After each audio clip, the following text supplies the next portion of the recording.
Yes hi guys once again welcome back to today's video అండి. So ఈరోజు అయితే నేను కొన్ని మ్యాథ్స్ సమ్స్తో మేము ముందుకు వచ్చానండి. సో ఇక్కడ 98 సమ్ ఒకసారి చూద్దామండి. 98 some.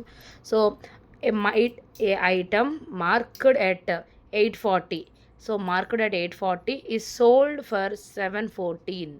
Then the percent of discount is.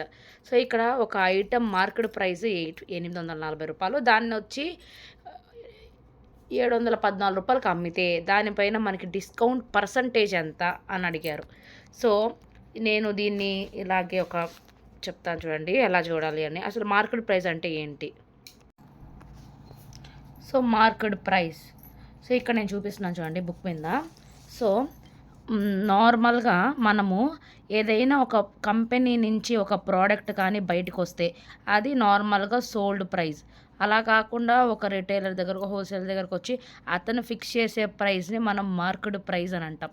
So దాన్ని అతను మనకు అమ్మితే అది మనకి నార్మల్ తెలుసు సెల్లింగ్ ప్రైస్ అని అంటాం. సో సెల్లింగ్ ప్రైస్ ఆ సోల్డ్ ప్రైస్. సో ఈ వ్యక్తి ఎవరైతే ఉన్నారో అతను దాన్ని డిసైడ్ చేస్తాడు కాబట్టి దాన్ని ఏమంటాము అని అంటే మార్కెట్ ప్రైస్ అని. ఇప్పుడు నార్మల్గా మనకి మార్కెట్ ప్రైస్ ఇచ్చింది ఎంత? 840. సోల్డ్ ప్రైస్ ఎంత? 714 రూపీస్.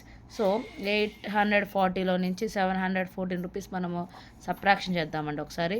సో 10 3 10 నుంచి 4 పోతే 6, 3 నుంచి 2 పోతే 1, 8లో నుంచి 7 పోతే 1, 126. సో ఈ 126 అనేది మనకు వచ్చిన డిస్కౌంట్ అని అనుకోవచ్చు. సో ఇప్పుడు మనము సో 126 మనకు వచ్చింది. 126 discount amount by market price. Market price అంతా మనకి 840 ఇంటూ 100 పర్సంటేజ్లో కన్వర్ట్ చేస్తున్నాం కాబట్టి.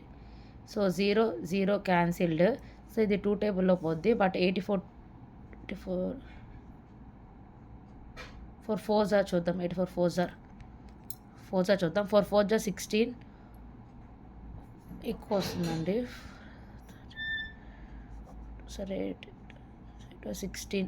సో ఎక్కువ వస్తుంది. సో క్యాన్సిలేషన్కి సో నార్మల్ క్యాన్సిలేషన్ చూద్దాము. 2 టేబుల్లో పోద్ది. 2 4 జార్ 8, 2 2 జార్ 2 5 జార్ 10.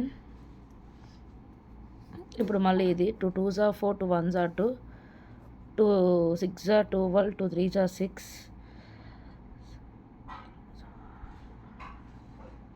7 3 జార్ 21,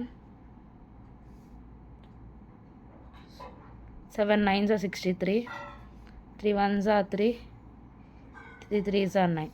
సో ఇంకా మళ్ళీ మిగిలింది ఏంటి? 3 × 5 3 5 జార్ 15% అనేది మనకి డిస్కౌంట్.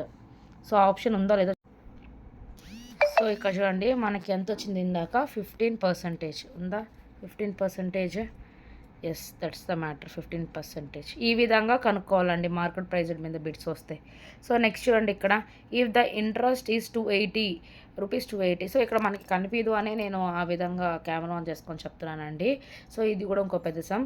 ఇలాంటి సమ్స్ రావడానికి ఛాన్స్ ఉంటాయి మార్కెట్ ప్రైస్ మీద. సో ఇది ఒక కైండ్ ఆఫ్ ఇంపార్టెంట్ సమ్ అని మనం చెప్పుకోవచ్చు.